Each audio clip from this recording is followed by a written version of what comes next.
Hello and welcome to tonight's episode of the Healthy Debate on the Irish Inquiry. I'm your stand-in host, John Caulfield, and tonight we're delighted to be in the presence of a very brave young lady by the name of Kayleigh Foy and Kaylee's mother here, Aisling.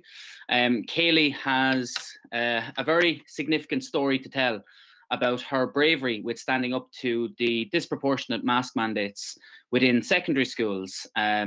The whole context around her story and how she has been recently inspired to take a stand against such a disproportionate measure and a violation of her rights.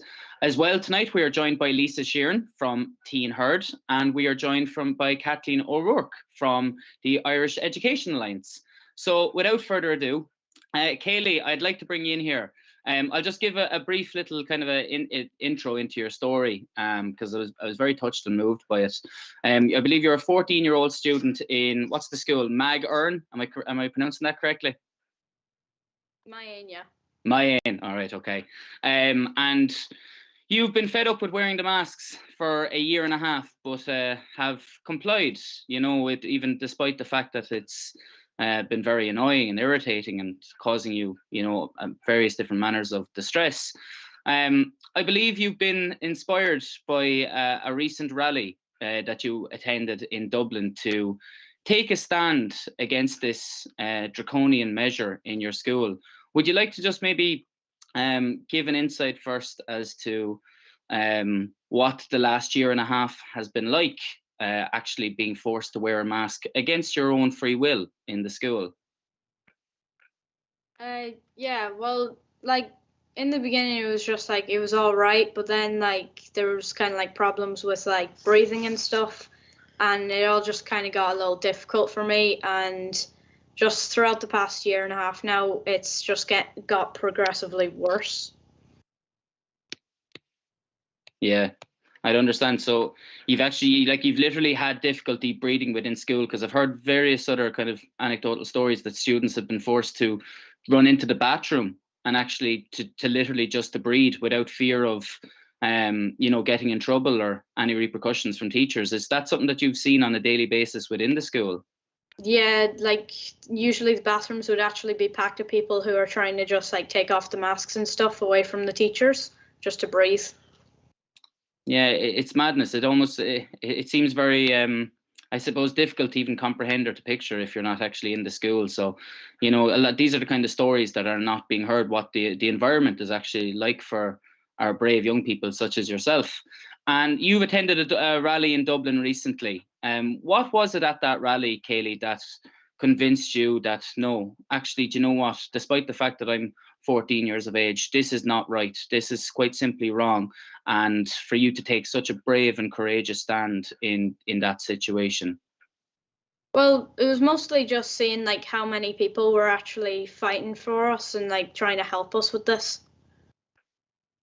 Yeah, absolutely. There is, and we'll of course be talking to Kathleen O'Rourke and Lisa Sheeran with a lot of the work that's going on in the background. And even just from a general school environment, Kaylee, from your own perspective, like what year are you in? First year, second year?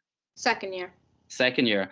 Like what's the atmosphere like around schools? Are students finding has it become normalized in the schools? And I'll bring Aisling, by all means, feel free to jump in as well on this. Has it become normalized for students to feel and pupils to feel that it's, oh look, we just have to do this, that otherwise we'll get in trouble? Is anybody actually worried about, COVID, despite the fact that it's not of great threat to people of that age group?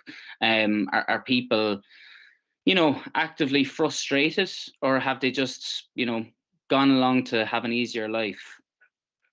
Well, it's mostly like they've just like given up and they're just like too afraid to get in trouble for it.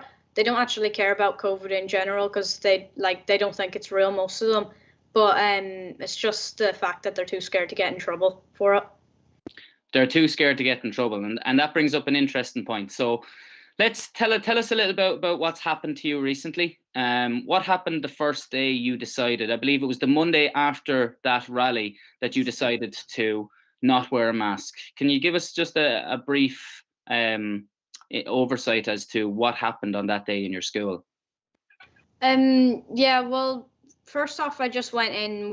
I was just with my friend, and she was actually doing this with me. But we like headed up it was like on the breathe free day, I think, and we headed up the stairs, and the principal was there talking to other teachers, and we tried to walk past him and ignore him, but he actually stopped us, and before saying anything else, he just sent us down to what he calls the isolation room, which is really just a hall. And we were kind of like arguing, and he was just saying things he probably shouldn't be saying to us. Yeah, and that was day one. Were you threatened, or were you after the isolation room? Were you threatened that, you know, if you don't wear a mask, that something was going to happen to you, like suspension or expulsion or anything like that? Yeah, he did threaten for suspension if I continued to come in and not wear a mask at all. Yeah, it's quite a harrowing tale. Aisling, if I may bring you in there, this is obviously something which, you know, you've obviously instilled quite strong values in your daughter Kaylee. And Kaylee, I really commend you for taking this approach. And I'm sure the whole nation and anybody who's watching this will do so, because it's not an easy thing at any age. Never alone just being, you know, 14 years of age.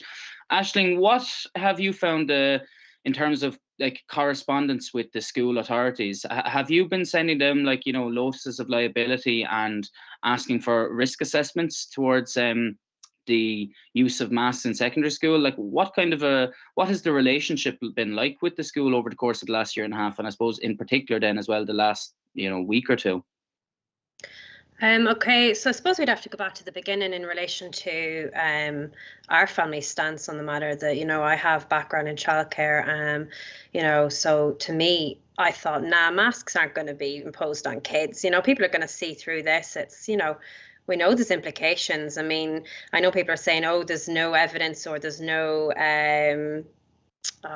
risks, or whatever it is to them. You know, there's statements out there, and we're like, but that doesn't mean there is no risk. You know, if just because there's no reports out there at the moment, that doesn't mean there is no risk to them. You know, so this risk assessment is very important in relation to the long-term damage that this can have on a child. I mean, in regards to the fear that they're being brought up in having their face covered for that amount of hours. I mean, us as adults, I mean, my husband has to do it in work, you know, but as an adult, you know when enough's enough and you need a break or whatever. But these children are in schools being shouted at and barked at for not covering their face properly.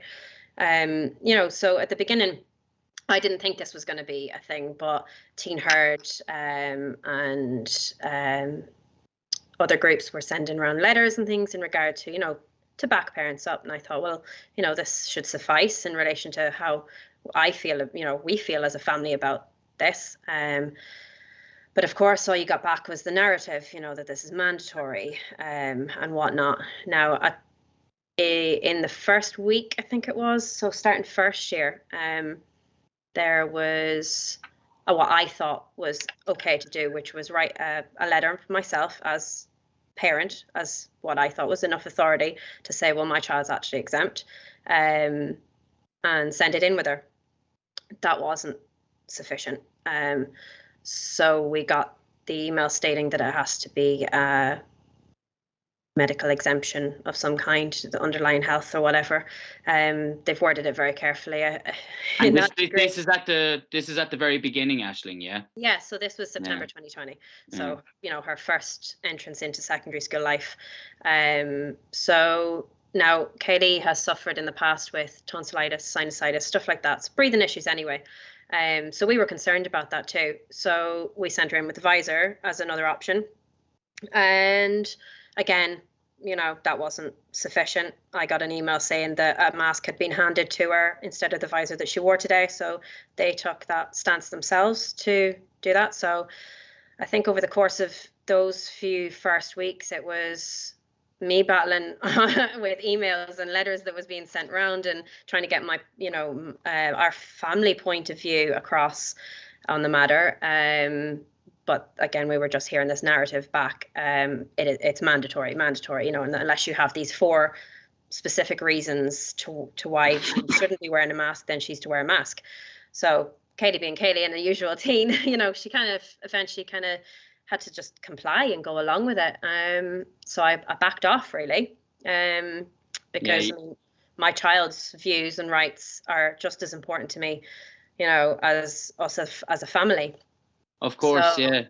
So we kind of like taken a step back, and then we got to this year, really. Well, I mean, at the beginning of this year, I tried to make it clear again, but I was getting the same kind of a response, you know, little to no response really. And I don't get much other communication, bar, you know, maybe a reply to to this, you know. But so the school strike was on, I can't remember what date it was, in early December. Kathleen might know that better. And I think it was herself was on stage in Dublin at the time. And, you know, she heard this speech of apology to all the secondary school students. So this was the pushback for our primary school kids. And just on hearing that alone, I think it was a boost for herself to kind of say, well, okay, there are other people out here. It's not just my mom, you know. Mm-hmm. So she kind of went back in on the Monday. Now, I know she was on about the Breathe Free Day, but I think the first instance was Monday, the 6th of December, where she had gone into class, and, you know, their usual, if I'm not incorrect, is that they're not really given out to, if they do have the mask down under their chin or under their nose, or, you know, to be allowed that chance to breathe, that they wouldn't necessarily get given out to for it. But on this occasion, she was given out to, and after hearing what she heard on Friday, was like, no, enough's enough. This is my body, my right, my choice. And I think it kind of went from there, you know. So she's kind of decided that this is kind of how she's been feeling about it. Now, of course, we're aware as parents the effect it's had on her academic performance, and, you know, there's other physical attributes and stuff, headaches and things like that she's had to put up with. But now that she's kind of more vocal about it, then that's my job and duty, is to protect her, you know. Most definitely, Aisling. And, you know, you mentioned that point about the actual effects that Kaylee has faced from a mother's perspective. And, like, you know, I don't mean to be too intrusive or anything, but disclose whatever it is you feel comfortable. Like, what actual effects have you personally seen in Kaylee, which is, you found, you know, quite distressing as a result of the mask mandates in schools? I suppose in general, her enthusiasm towards school. I mean, if you look at her school report, her teachers clearly tell you how enthusiastic she is, and, you know, how willing she is to learn, you know. But it has had a knock-on effect to that. I mean, obviously, Kaylee will tell you herself in relation to headaches and, you know, breathing issues. That's always kind of been underlined. That's always been the case. You know, any days that she has missed over the past year and a half has been related to wearing this mask and just simply wanting a break from it. I don't know if there's anything you wanted to add. No, it's pretty much that. Yeah. You know, it's had a knock-on effect really to the entire kind of the holistic experience that she's had. I mean, you know, we forget these children went from primary school where things were somewhat normal. Oh, okay, you know, March 2020 they broke up early, but they've started secondary school and no different than this mask abuse is what I would call it, because it's doing harm. You know, my life from leaving that school myself has been to protect my children from harm, and now they're harming my child. Yeah, absolutely. And that's when you hear a mother's roar, you know. I think, you know, to commend to yourself as well in that regard. Evidently, you know, the holistic development of a child is not being seen as sacrosanct, as opposed to, you know, the COVID-19 agenda and the masks agenda. And it seems as though that, you know, your family rights, as you mentioned there, like you know, you're the family rights, the integrity of the family unit is enshrined in the Constitution, and it supersedes all else. Regardless of, is there anything that you've sent to the schools, like any notice of liability, anything that has actually commanded their attention? Because, you know, you did allude to the fact that the schools have been relatively, you know, haven't been a great lines of communication between you.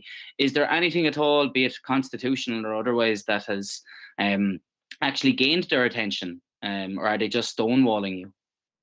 I would call it stonewalling, really. Up until so I can go into greater depth within the last week of the documents that we received. But in relation to the letters that was sent, so there's some ones from the Lawyers for Justice Ireland, on Teen Herd in general, where it does, it relates to those matters of the Constitution and family law. So they have been warned, Yeah. Yeah, absolutely. And I suppose just as a last point with yourself there and that specifically, Aisling, evidently, I think almost every parent in their right mind, most definitely when they're not living in such dystopian times, would certainly do their absolute utmost to protect their child's holistic welfare. What would you say to any of those parents out there who, I suppose at this moment, I don't mean to be overly critical, but they're kind of abdicating their responsibility towards their child by, fighting, standing up against this. Any kind of source of encouragement or, I suppose, the words to the wise as to how parents can actually stand up for their children in this regard and take a stand, despite the fact that their child may have worn a mask for the last year and a half or year or however long it might be, that no, actually, hang on, enough is enough now. Any words of encouragement or words of wisdom for those fellow parents who may be listening? Speak to them. I don't think we're aware of what's going on in the school. These teachers were not made to be enforcement officers. They are now behaving like enforcement officers. Talk to your child, ask them about the experiences. I mean, yes, they're teenagers and it can be difficult to communicate sometimes, and they might just be happy to go along with it. But at no point in all of this has even a school or a teacher stopped to ask their students how this is making them feel. Where's their kind of own little research gone? Where is common sense gone to just speak to people about this and kind of say, well, okay, we're doing what's best for the community, but what about the child? What about their learning?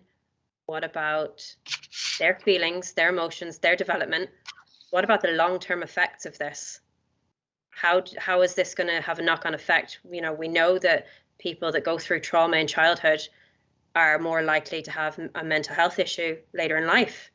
This is living through fear. You are teaching your child to live through fear, masking up every day, being afraid of their own shadows.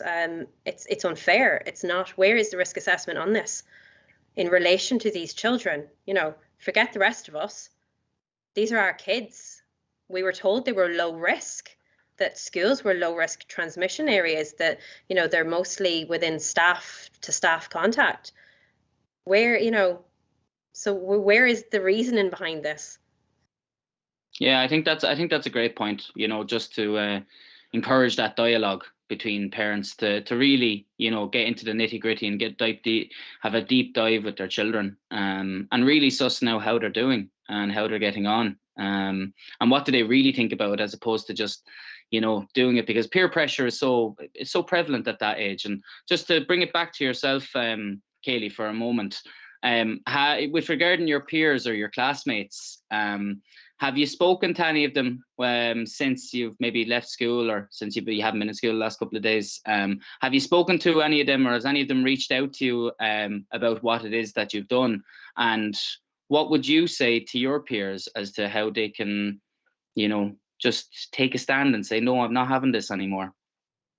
Well, I have talked to a few of the people that would have been in my class about this, and most of them are still just too scared. But to be honest, I just tell them it's their own body, so they should be controlling their own body and stop letting other people tell them exactly what to do with it.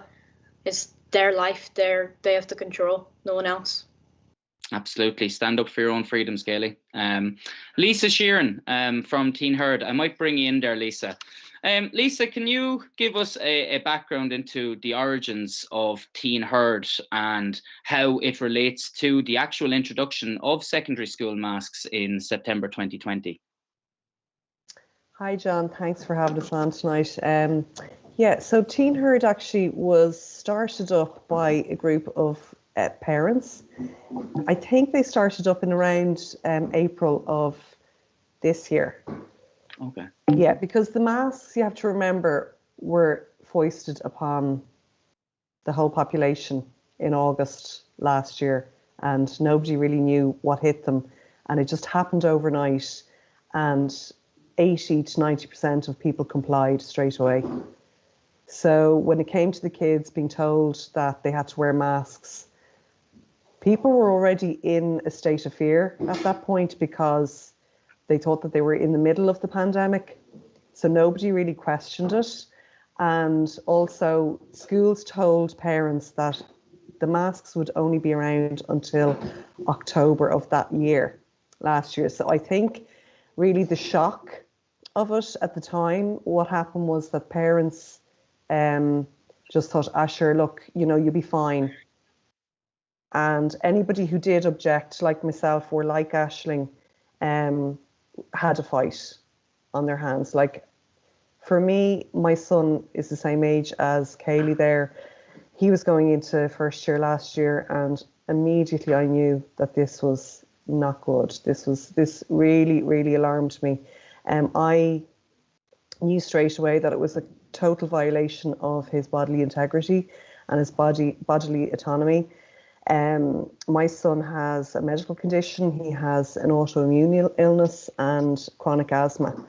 And so the idea of putting a cloth and covering his breath, I knew would have a severe impact immediately on his health, which it did. We tried our best to, work around it with actually, we were told to get a visor straight off. And for me, even a visor, it just seemed absurd. And actually, my first thoughts on that was, if every other child in the school was wearing a mask, he wasn't going to be happy about wearing a visor. He was going to stand out and look different. And teenagers, they want to conform. They wanted to be in school as well, because they had just been locked out of school for 4 months previous to that. And the isolation, I think, was already getting to the kids, and they desperately wanted to be in school with their peers. So there was, I think really the psychological effect really kind of brought on mask compliance. My son had oxygen deprivation on day one wearing a mask. Like he tried it. He wanted to go in and wear it that first week, but absolutely couldn't. He got sick straight away.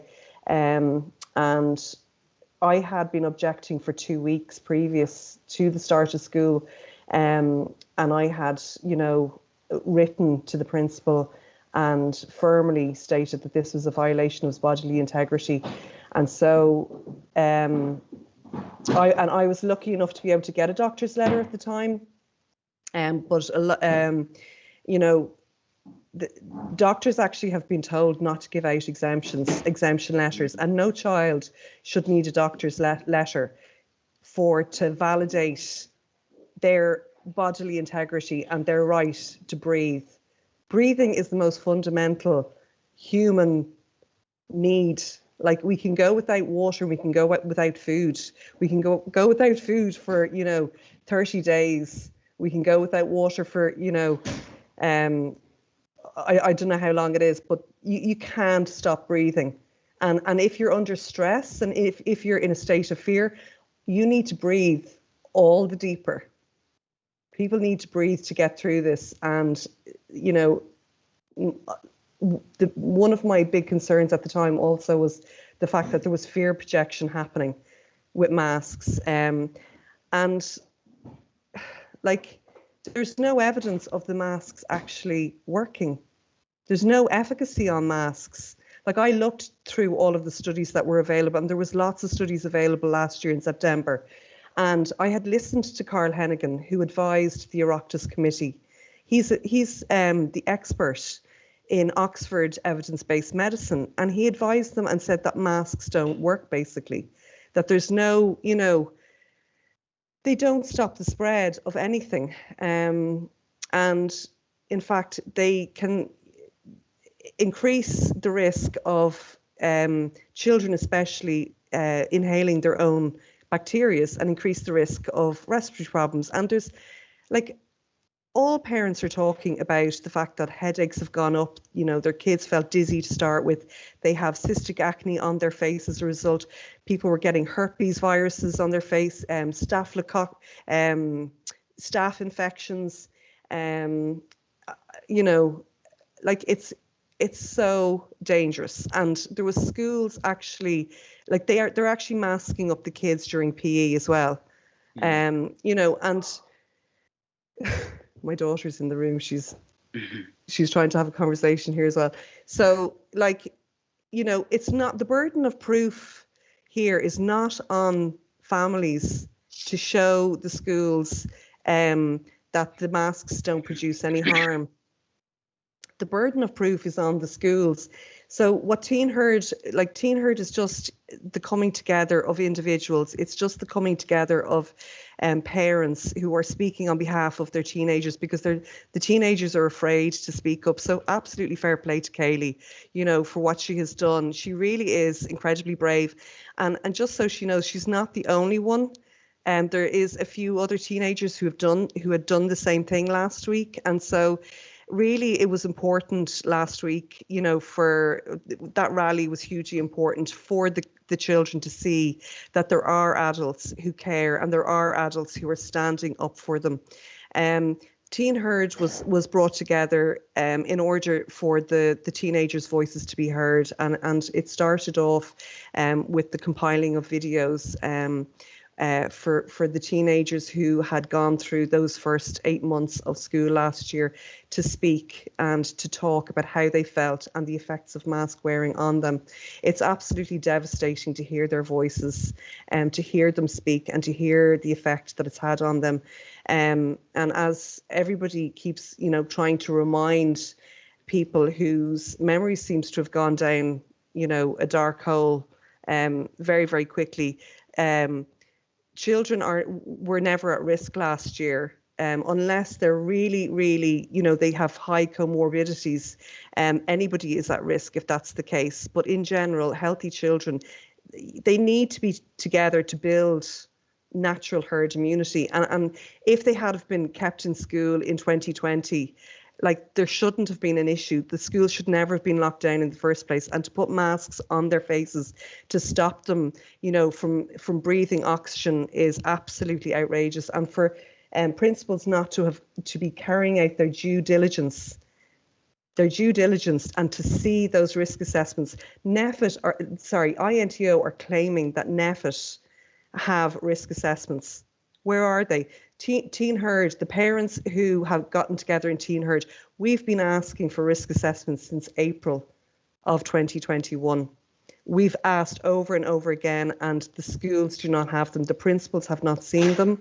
They have not shown us their delegated letters of authority, you know, which is showing with the signature on paper, instructing them to carry out these guidelines. You know, none of this is based in law. You know, these guidelines, just because, you know, the government are issuing guidelines does not mean that the principals can neglect their duty of care. So I suppose at the end of the day, like, children are being told they can't go to school because they haven't carried out, you know, their duty of care and shown us the evidence that this is not causing harm. And children are now, you know, fair play to Kaylee, children are now standing up and saying, no, I can't breathe. And they're being locked out. They're being isolated. Like, my son has been home from school for a year, and last year he was told he did go into school for 2 months or 3 months without a mask, and he was told after the introduction of the level 5 restrictions that he now had to sit in a satellite room away from his peers in the corner of a study hall. And one of the staff members actually said to me down the phone, "Oh, but that's not isolation." You know, I don't know what is wrong with people, but they are not facing themselves in the mirror. They're not looking at themselves in the mirror and listening to the children or listening to the parents, and they're not thinking about the impact that this is having. And they're not even admitting what they're doing themselves to themselves. And would that be your view, like Lisa, you know, that it's quite evidently clear that it's, you know, it's callous, it's cold, and it's completely irrational. Absolutely, yeah. Would it be your view, just from, obviously you've been, you know, you have a very strong underground presence with Teen Herd, would it be your view that these people who are making the decisions, or who are actually facilitating these kind of orders, essentially, that they've just lost all sense of rationality, that they're caught up in this, you know, brainwashing, neurolinguistic programming, whatever it is you want to call it? Because at the end of the day, you would anticipate and expect that most people who go down the route of becoming an educator to our young, to our most precious and our most, our most precious in society, that they would care about the holistic impact of children. So it just seems so warped and inverted. It's almost hard to comprehend. Like, do you think that these people are genuinely caught up in the fear and hysteria that they've lost all sense of what's for the betterment of the child? Absolutely. I think you just summed it up at the end there. I can't speak for anybody, but they need to, like, really and truly at this stage, you know, we've called for the risk assessments and they can't show it to us. And INTO now are culpable as well, because they're claiming that there are risk assessments. Well, then show them to us. They're not, and what they're doing is they're passing the buck everywhere. They're passing the buck back up to the Department of Education. Like, the Department of Education at the beginning said use common sense and told the principals to review the policy. It was written in the roadmap. Yeah. So Lisa, can I interject here just for a second? Absolutely, yeah. So in our battle with all of this, we have been issued a risk assessment.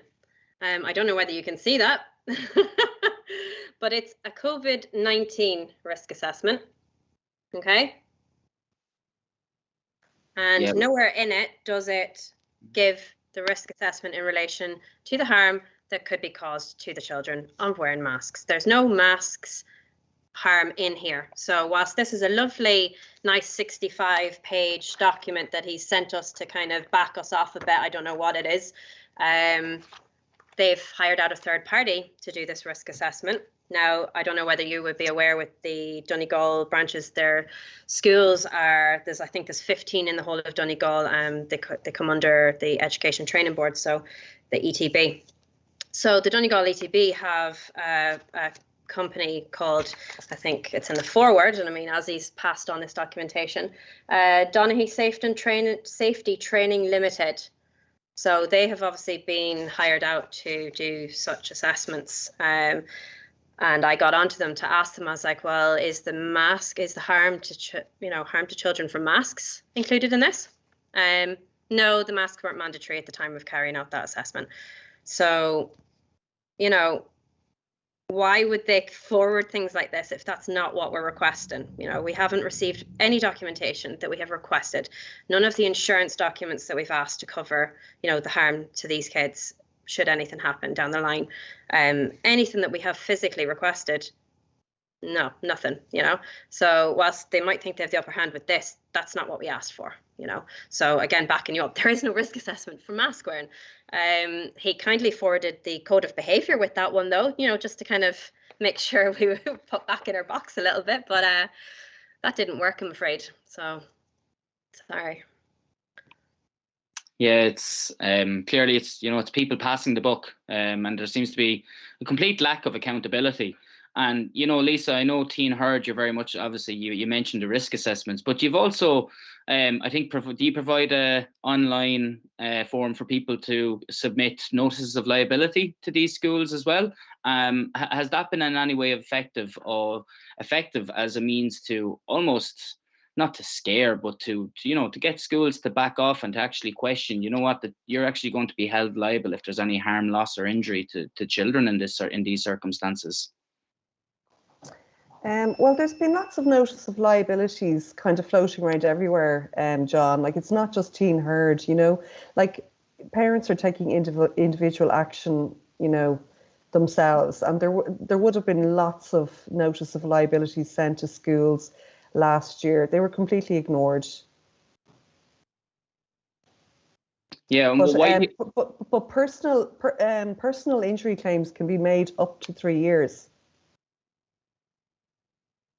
You know, so like this is individual families taking this up with individual principals, individual, principals, teachers, any staff members, and boards of management.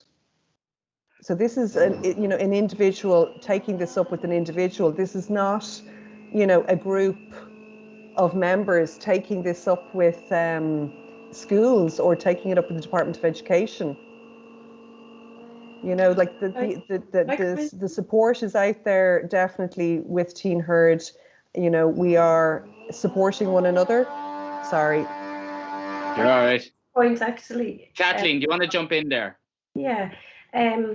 So around the notices of liability and risk assessments, and people are requesting them, and there are many parents around the country who have been doing that.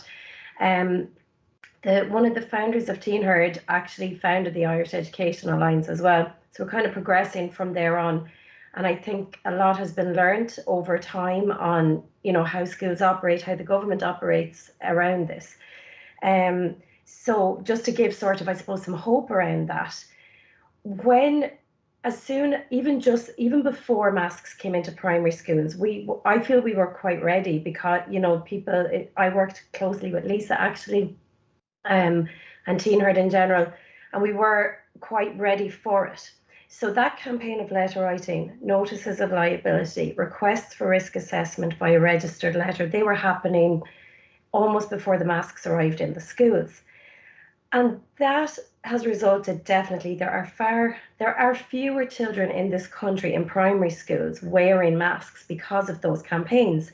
And there were principals who exercised caution, who took their time. So I can tell you for a fact that those letters are making a difference. They did make principals sit up and think. And there are a number of awake principals in the country as well. So I really want people to know that, who are doing the right thing and, are fearful about it. They have the same fear that any of us have in this situation.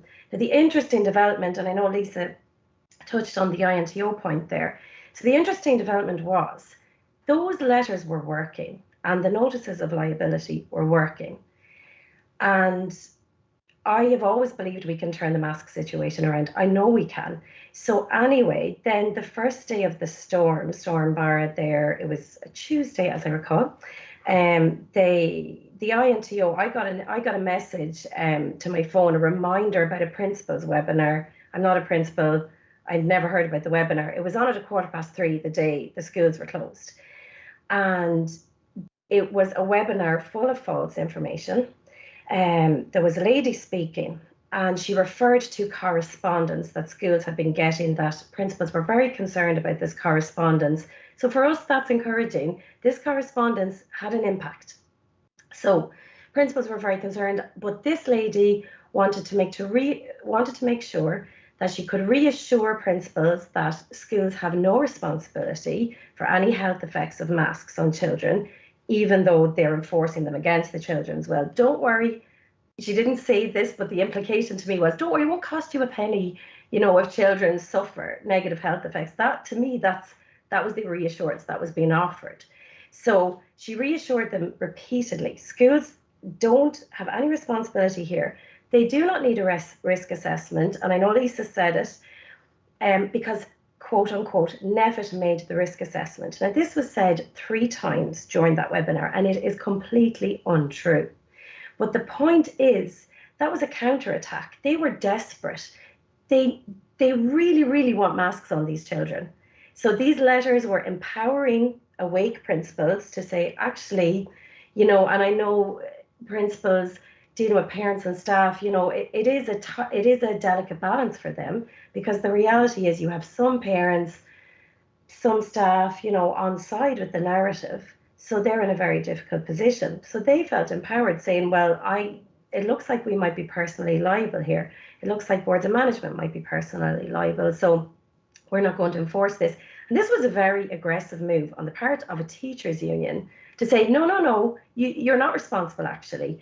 and it's fine, and there's a risk assessment, and there isn't. And I just can't emphasize this enough. Everybody in the country needs to call out the INTO. They need to be gone.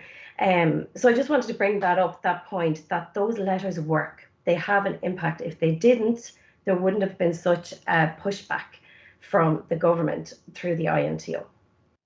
Yeah, and considering that pushback, which was quite self-evident, and it was my view that, okay, right, especially with the primary school now, teachers and principals and different alliances such as yourselves and others, Kathleen, have a lot of time to prepare, but it also needs to be pushed back, on the secondary school, who unfortunately people were caught unaware.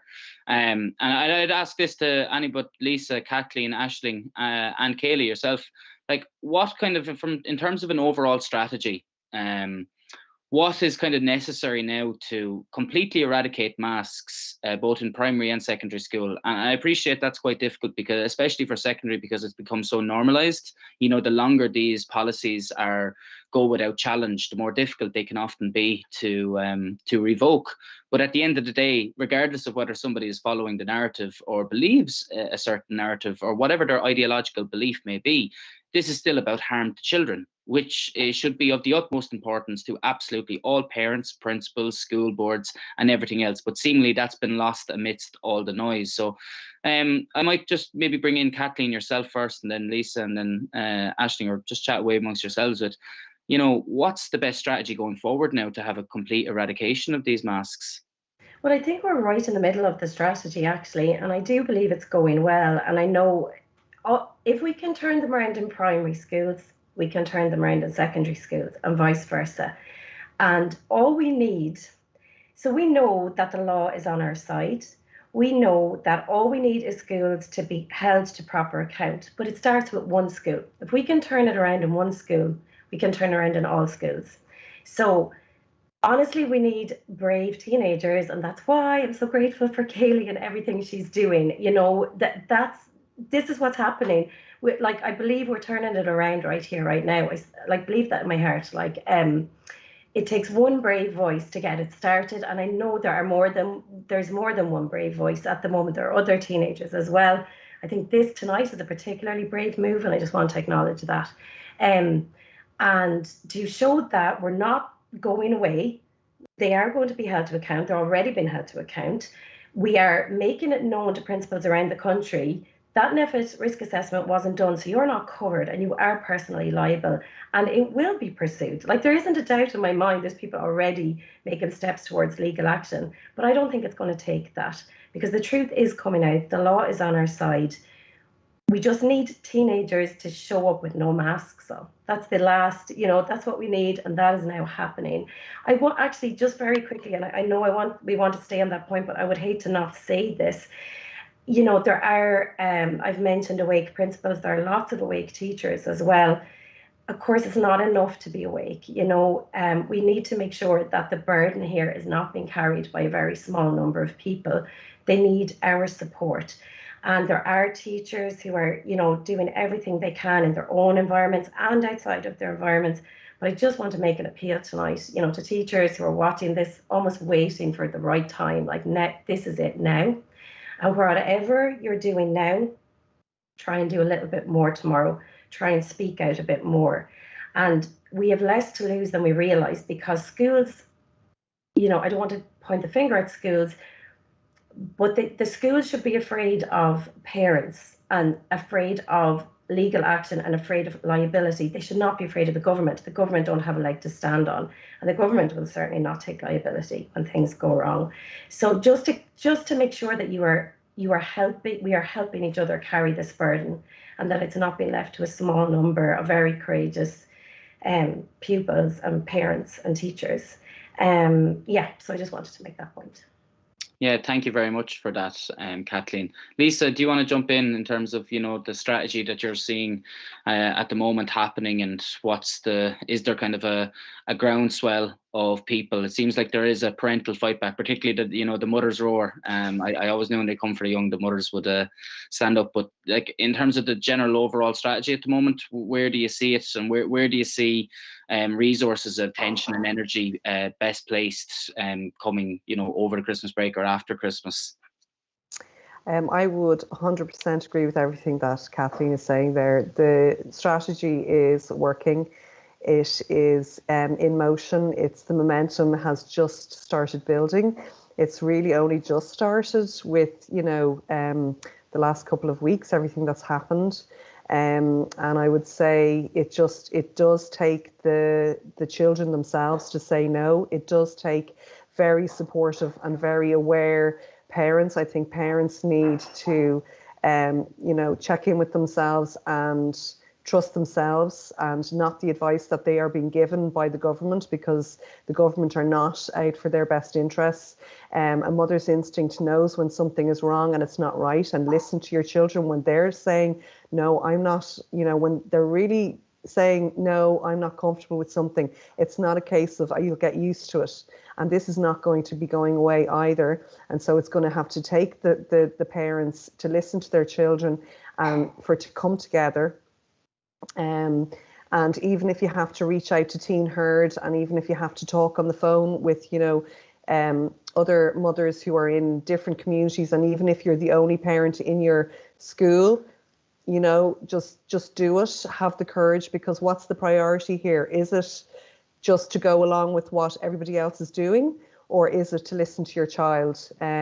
We can see the harmful effects. We know they're there, and this has gone on too long now. And I would say, thank God we're at the Christmas break now for the principals, because they've had a really hard time this year. I think that, they have probably dropped into the mass hypnosis slightly themselves, and that they think that they're going to have the defence of the Department of Education and the government and NEFIT and all of those people are going to take the responsibility for this. They're not. It's going to be your responsibility, and it's going to be the responsibility. You have a duty care to the Board of Management, and it's going to be their responsibility, and they will be held accountable. And I would say, for them to know that they have support, that we are not here to fight with them, but we are here to make them aware that this is not going to be happening for our kids, and to hope now, John, that a few brave principals will come on board with the Irish Education Alliance to reach out to the Irish Education Alliance. A few principals already have. And it's just a matter of time now before the law, comes down on this issue. Yeah, that's all. And thanks so much to Kaylee and her mum for, coming forward. It's really, really brave move and massive courage. So well done. Yeah, most definitely. I echo that sentiment entirely, Lisa. Aisling and Kaylee, in terms of the masks, what have you seen, or what's from your own experience and from your own observation as to what's going on generally as well?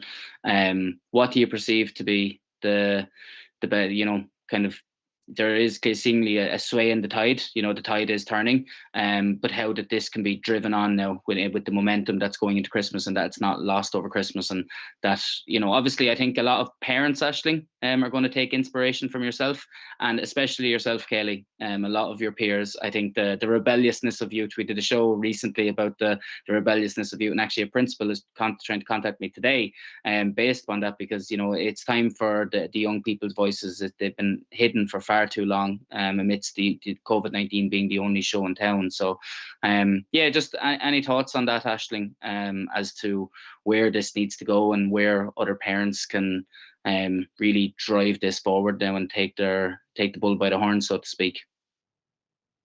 Yeah, so I suppose it's a case of saying, I know we've complied up until now. That doesn't mean it has to continue. We can put an end to this for our children's sake, to try and protect them from any further damage. I understand, I'm sure there's listeners that'll be listening to this, John, that'll say, oh, well, sure, there's, countries that wear masks from the age of 2, 6, whatever. But take a look at how they're ruled, those countries. They're ruled a little bit differently. Is that where you want to see us going? Is that okay? Did you envision this for your child? And when it comes to the parents, to the teachers and principals, find it in your heart to go back to where you were with it, when you got into teaching children. I even reach out to my scouting family and friends, where is our protection of our children, in youth led organizations, in, you know, in the child comes, you know, the children are important. They are our future. If we don't protect them now, then what happens? You know, so it's our duty as parents, as guardians, as teachers, and the rest, you know, just stand up for them now, you know. I don't think we can wait much longer.